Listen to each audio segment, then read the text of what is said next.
11, Local First. Time is running out to get registered to vote in May's primary election. What you need to know, plus this. State lawmakers are re-examining the importance of Keystone Exams for high school students. I'm Brennan Leslie, and I'll have reaction from local school districts. But first, is taking drugs while pregnant considered child abuse? Good evening, I'm Holly Harris. Shannon Murphy is on assignment. The Pennsylvania Supreme Court will decide whether a woman's use of illegal drugs while pregnant is considered child abuse under state law. The Lancaster County District Attorney says it should, and that it could also save a child's life.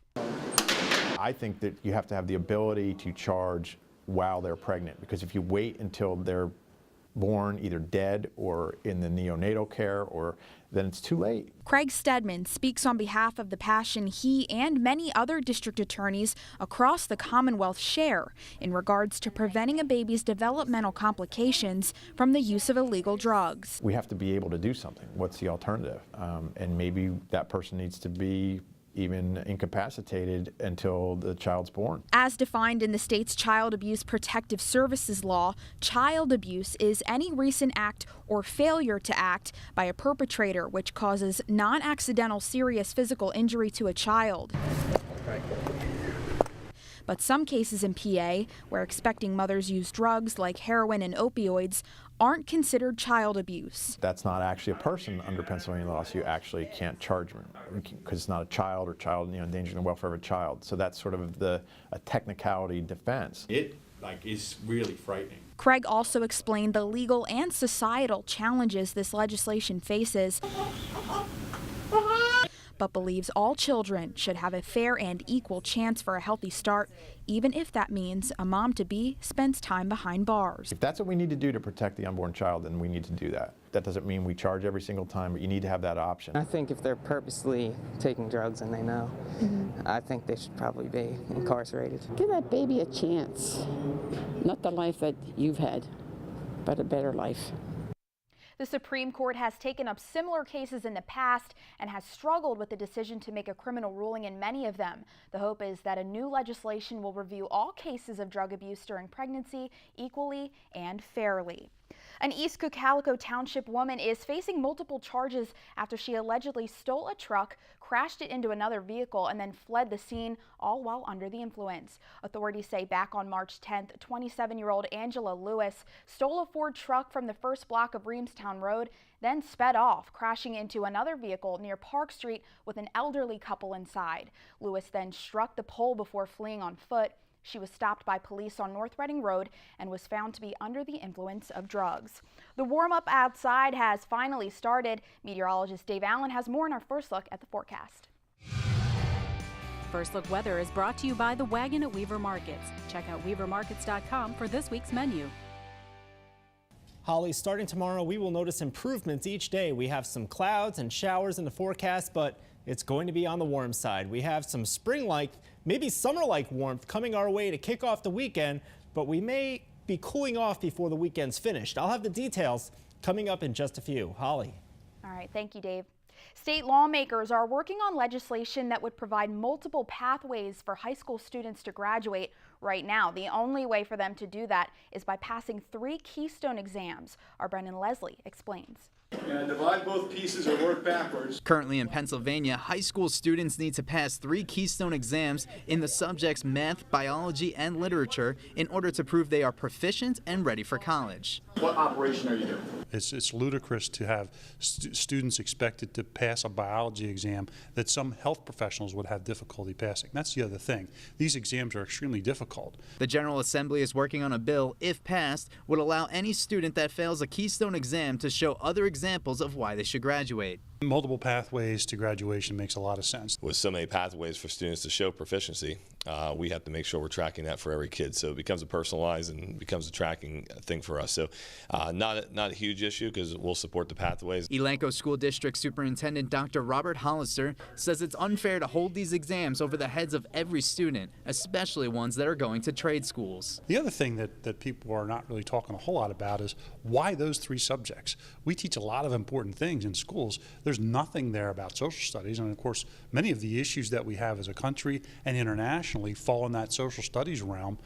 X will be 2 no matter what. By adding multiple pathways for students, both Ephrata area and Elanco school districts agree you'll be eliminating unnecessary stress. There is a lot of pressure when you go in and you know you have to pass this to graduate. So that's why you want to support avenues where students can show different ways that they are successful. There's no word on when the House and Senate will vote on this bill. Reporting in Lancaster County, Brendan Leslie, News 11. Both school districts told News 11 they still support standardized testing, but realize a student's readiness to graduate should be evaluated individually. Well, there's only 1 week left to register to vote in this spring's primary election. Though paper application is the primary way of registering to vote, there has been a shift to the internet for many voters trying to fulfill their civic duty.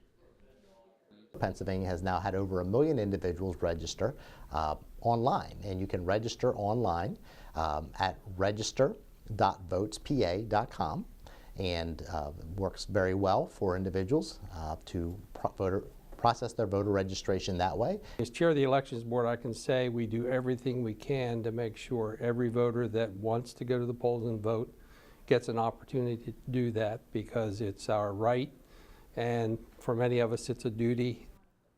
The primary election will take place on Tuesday, May 15th. All voter registration applications must be received or postmarked by April 16th. 2 emerging artists in the Lidditz community are being showcased at a special art gallery at Rock Lidditz.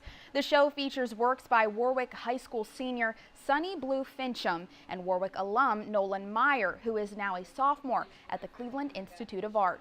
The gallery at Rock Lidditz was established in 2017 to showcase the artistic talents of those who work for companies in the Rock Lidditz community, but is now expanding to add Warwick students and graduates.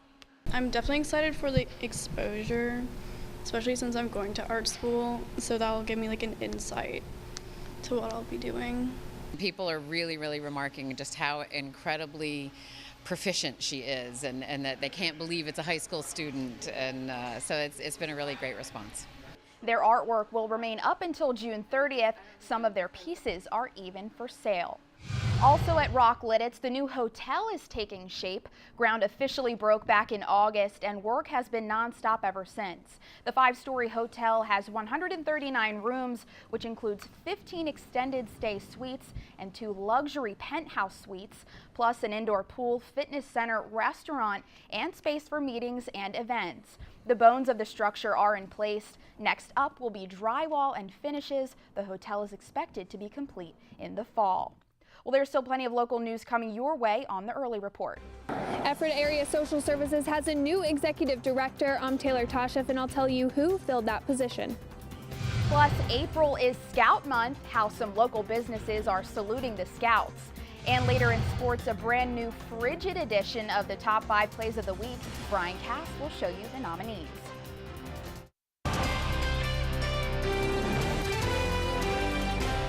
After a 6-month search for a new executive director at Ephrata Area Social Services, the position has finally been filled with a familiar face. News 11's Taylor Toshef has more.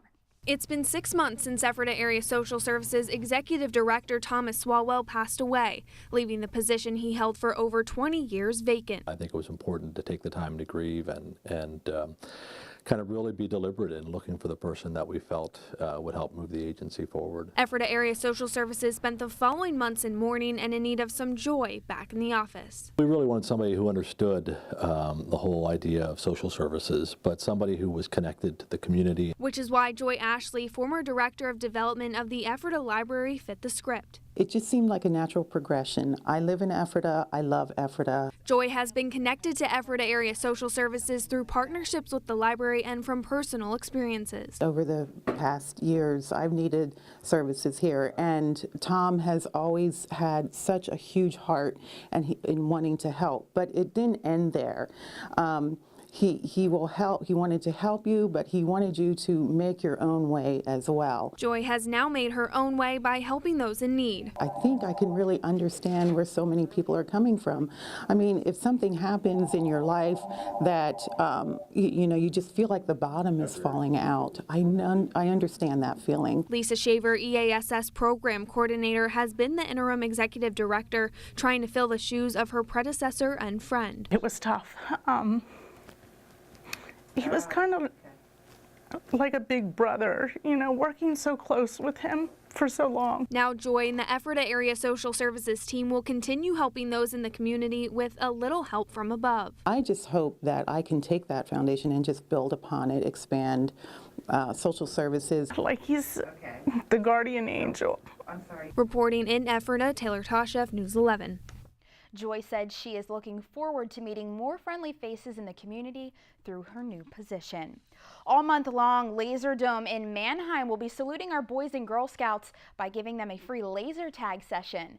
Call in and make your reservation Tuesday through Thursday. Make sure to wear your uniform to receive the free voucher. Family and Scout leaders can play at a discounted rate of $7. It's because we love helping out our community. We can't do this without our customers coming in. So whatever we can do to help out our customers, let them know that we love them coming out to play. Laserdome offers a wide variety of arcade games and laser shows as well. Goods Disposal is trying to get the word out that they are now accepting more items for recycling. Goods can now recycle all of your cartons. That includes soy milk cartons, juice cartons, wine, and even egg substitute cartons. All they ask is that you remove the caps and straws, rinse them out, and then place them in your recycling bin. Goods also ask that you put your recycling bins out the night before, as they have streamlined the process and will be able to collect earlier as well. Help us put hope in a handbag. We have teamed up with 2 local shelters to help make Mother's Day extra special for these women. We are collecting new or gently used handbags to fill with essentials, basically anything you would carry in your handbag. If you have a purse to donate or if you want to collect items to place inside, they can be dropped off at the News 11 studios in Ephrata. Then come Mother's Day, we will deliver the purses to bring hope to women who need it most. Dave Allen will join us next with a check on your extended forecast. Plus, the Mannheim Historical Society is adding what some would call the shining star of town to their train display. Find out what it is. Let's enjoy this warmth because we really need it. Holly. Thanks, Dave. The Mannheim Historical Society is adding something new to their model train station exhibit, and it's going to include those Friday night lights. The engineers behind the work of art plan to add a replica of the Eldon Ritu Stadium, home of the Mannheim Central Barons football team. They're working daily to get the stadium constructed, but look forward to inviting the community in to see something new. Why would you not want to have something like this? This is so great. I mean, there's so many people who don't know this is here, and hopefully they'll come and see this and realize what goes into a historical society, not just artifacts, but living things. They hope to have the stadium built and ready for visitors in June. So they're even thinking about football in the spring. Oh, of course. It's going to be awesome, though, it looks. Yeah, very cool. Eldon Ritu, legendary stadium. Exactly. And now you are talking some spring sports rolling on. Yeah, winter temperatures, Holly, and the snowflakes, of course. But baseball and softball teams were on the field yesterday. Mannheim Central baseball still unbeaten this season. Could they keep their perfect record intact? You'll find out next in sports. Wawa is celebrating a major milestone with free cups of coffee for an entire day. To celebrate 54 years in business, Wawa says more than 790 stores, including the location here in Ephrata, will provide a free cup of joe of any size on Thursday, also known as Wawa Day. Wawa officials say it's a great way to pause and thank the millions of customers they have served over the years. Wawa says they expect to give away roughly 2 million cups of coffee. Gotta love coffee, gotta have a Wawa, and gotta give a shout out to Lois at our Wawa. She's awesome, always greets us with a smile. So go check them out. Absolutely. I wish it were free, like Wawa Sub Day on Wawa Day. That'd be cool. I guess cool, but coffee, free is free. Everyone loves coffee. Coffee's too. great. Yeah, exactly. Well, I'm Holly Harrod. That'll do it for us. I'm Brian Kaz. Do us tonight at 10.